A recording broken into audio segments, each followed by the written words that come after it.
اور اس کے بعد نمبر 2 پر جو ہے ہم پاکستانی ہیں. لیکن میں اس کے وہ پہلی بات جو کہہ رہا ہوں وہ تو یقینی ہے، اس میں تو احادیث صحیحہ موجود ہے. اگرچہ اس کے بعد پانسا پلٹے گا، پھر حضرت مہدی کا ظہور ہوگا، حضرت عیسیٰ کا نزول ہوگا، اور وہ گریٹر اسرائیل گریٹر گریو یارڈ بنے گا یہودیوں کا. ایک ایک یہودی قتل ہوگا اور دفن ہوگا. یہ بات میں ہونا ہے، میں پہلی بات برس کر رہا ہوں. وہ پانسا پلٹے گا جب پلٹے گا. ابھی جو سامنے ہے وہ کیا ہے؟ جس ملحمۃ العظمیٰ کہا حضور نے، جسے آرمگیڈون کہتے ہیں عیسائی. آرمگیڈون کی اگر کہیں جا کر آپ دیکھیں گے، آپ ڈکشنری میں مانی تو کیا لکھا ہے؟ A very big war which will be fought between the forces of evil and good before the end of this world. اس دنیا کے خاتمے سے پہلے خیر اور شر کی قوتوں کے درمیان بہت بڑی جنگ ہوگی. ارمجدون اسے کہتے ہیں عربی میں، اور آرمگیڈون اسے کہتے ہیں انگریزی کے اندر. اور یہ بائبل کی آخری کتاب کے اندر ہے، جو اس میں کہ مکاشفات یوحنا، ریولیشنز آف سینٹ جان. یہ تو میں کہہ رہا ہوں یقین کے ساتھ، اور زیادہ دور نہیں ہے، آیا چاہتا ہے. اس لیے کہ یہودیوں کا اور عیسائی جو کنزرویٹوز ہیں، نیو کنزرویٹوز، ان کا 5 نکاتی ایجنڈا ہے متفق علیہ، جس کے تحت کہ یہ جنگ صلیبی شروع کی گئی ہے. وہ سن لیجئے آپ. آرمگیڈون نمبر 1، گریٹر اسرائیل قائم ہو جانا اس کے نتیجے میں نمبر 2، مسجد اقصی اور قبۃ الصغریٰ کو گرانا نمبر 3، وہاں 3rd ٹیمپل، وہ مسجد جو حضرت سلیمان نے بنائی تھی 1000 قبل مسیح میں، پھر برباد کی تھی نبوکدنضر نے، دوبارہ بنائی گئی، پھر دوبارہ ختم ہوئی 70 عیسوی تک گری پڑی ہے. ان کا خانہ کعبہ گرا ہوا ہے 70 عیسوی سے لے کر آج تک. ایک دیوار ہے ویلنگ وال، جہاں جاتے ہیں، روتے ہیں، پیٹتے ہیں، ماتم کرتے ہیں، وہاں وہ بنے گا 3rd ٹیمپل. اور نمبر 4، اس میں لا کر رکھا جائے گا تخت حضرت داؤد کا. یہ تخت کہاں ہے اس وقت؟ یہ لندن شریف کے اندر، جو ان کی پارلیمنٹ کا جو چرچ ہے، ویسٹ منسٹر ایبے، اس میں رکھا ہوا ہے. ایک پتھر تھا جس پر بٹھا کر حضرت داؤد کی تاج پوشی ہوئی، پھر حضرت سلیمان کی ہوئی، پھر وہ پتھر رکھ دیا گیا جب حضرت سلیمان نے بنایا ہیکل مسجد اقصی، وہاں رہا وہ. ہر بادشاہ جو تھا یہودی اسی کے اوپر بٹھا کر اس کی تاج پوشی ہوتی تھی. سن 70 میں ٹائٹس نے گرایا اسے ہیکل کو، وہ پتھر لے گیا، وہاں سے روم گیا، روم سے آئرلینڈ گیا، آئرلینڈ سے اسکاٹ لینڈ آیا، اسکاٹ لینڈ سے انگلینڈ آیا، اور اب وہ رکھا ہوا ہے 14ویں صدی عیسوی سے آج تک. وہ ویسٹ منسٹر ایبے میں رکھا ہوا، ایک کرسی کی سیٹ میں اسے بنا دیا گیا ہے تخت کی شکل میں. اب انگریزوں میں کوئی ملکہ ہو، کوئی بادشاہ ہو، جس کی بھی تاج پوشی ہونی اس میں ہوتی ہے. یہ لا کر رکھا جائے گا 3rd ٹیمپل میں، اور اس پر یہودیوں کے خیال کے مطابق ان کا مسیحا آئے گا جو مسیح دجال ہوگا. عیسائیوں کے خیال کے مطابق حضرت عیسیٰ آئیں گے، وہ ہمارا بھی خیال ہے حضرت عیسیٰ آئیں گے علیہ الصلوۃ والسلام. بہرحال یہ تو بات کی باتیں ہیں نا. اس وقت جو میں عرض کر رہا ہوں، عربوں پر بہت بڑا عذاب، اور پاکستان کا معاملہ البتہ یہ ہے، میں یقین سے نہیں کہہ سکتا. ہینگنگ ان دی بیلنس، ہو سکتا ہے اللہ تعالیٰ ہم پر رحم فرمائے، ہو سکتا ہے، اگرچہ اس کی کچھ شرائط ہوں گی. چمن کے مالک اگر بنا لیں موافق اپنا شعار، اب بھی چمن میں آ سکتی ہے پلٹ کر چمن سے روٹھی بہار، اب بھی ہو سکتی ہے. اور یہ بھی ہو سکتا ہے کہ اللہ تعالیٰ نے معجزانہ طور پر ہمیں ملک دیا، ہم نے اللہ سے بدعہدی کی، وعدہ خلافی کی، غداری کی، لہذا سزا دی جائے اور ہم سے یہ ملک چھین لیا جائے. It's just possible. دور نہ سمجھے اسے، انہونی بات نہ سمجھے.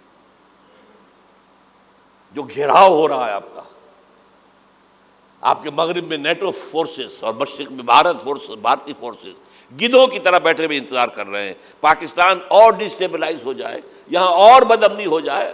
اب لاہور میں پھر آج دھماکے ہو گئے ہیں. 2 دن پہلے کا دھماکہ میں سہ کے آیا ہوا ہوں، آپ کے سامنے بیٹھا ہوں. وہ جانیں بچی ہیں.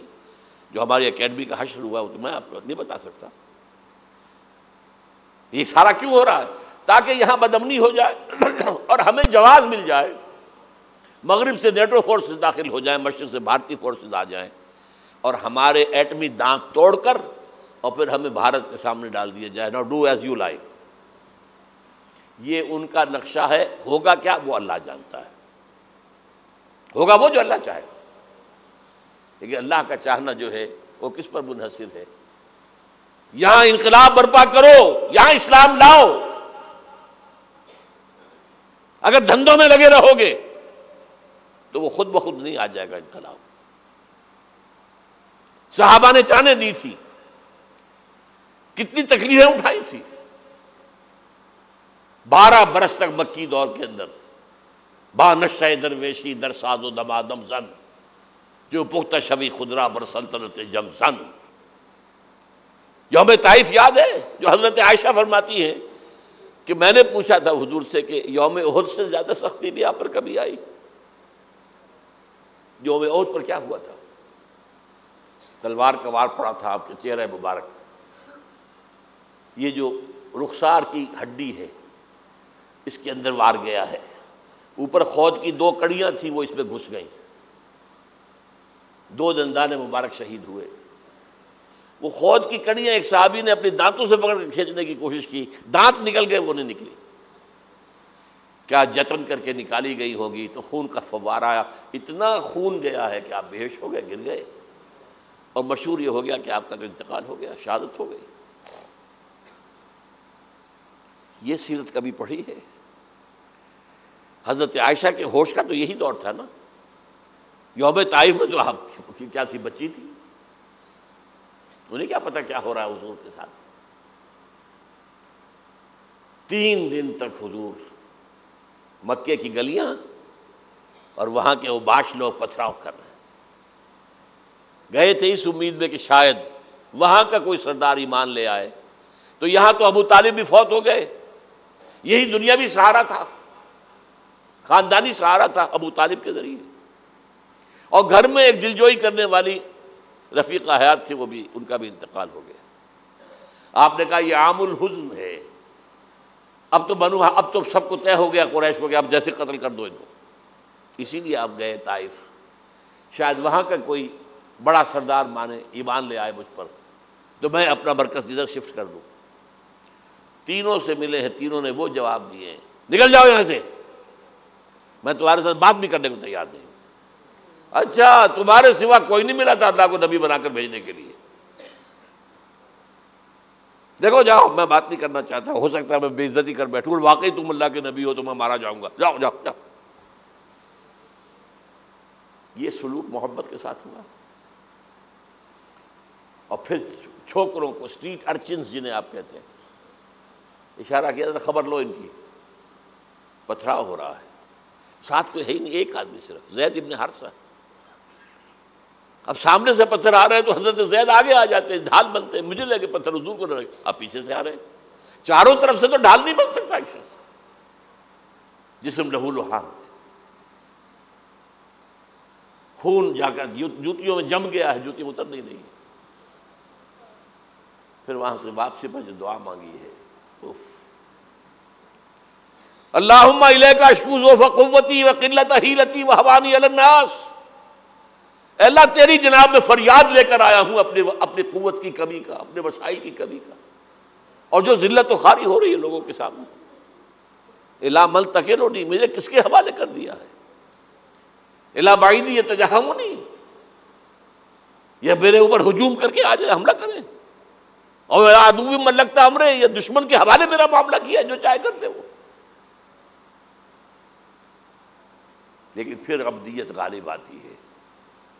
ان لم یکن علی غضبک فلا ابالی.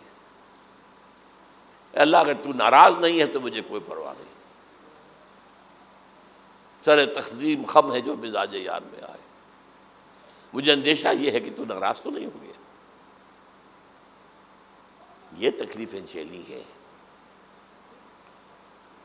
سینکڑوں صحابہ نے جانوں کا نذرانہ پیش کیا ہے.